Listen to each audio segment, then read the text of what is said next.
The question says a rectangular plate of mass capital M, length L and breadth B is suspended from A and B as shown in the figure. If the nail B is suddenly removed, the angular acceleration of the plate is. Now the diagram given in the question is something like this. This is the rectangular plate. So we can assume this distance is L and this distance is the breadth B. This is point A and this is point B. Now definitely the mass of this plate is going to be at the center of the plate acting downwards, which is going to be mg.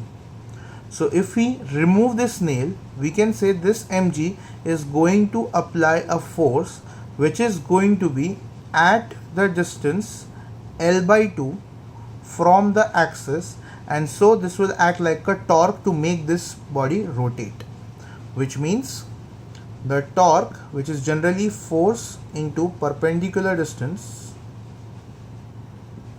is going to be mg into L by 2. Now for rotational motion, we know torque is also I alpha.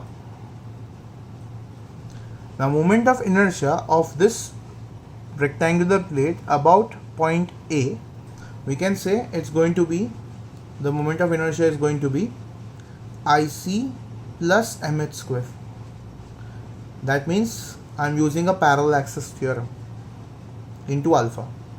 So IC is the moment of inertia of this rectangular plate from the center.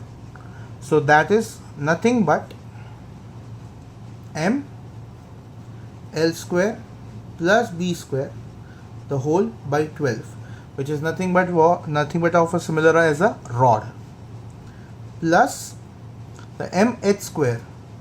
Yes, h over here is the distance between the axis passing through the center and axis passing through the A.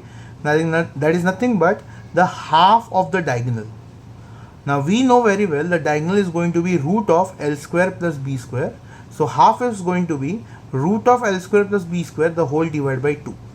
So now when you square that up, as I said, h is going to be root of L square plus B square the whole divided by 2.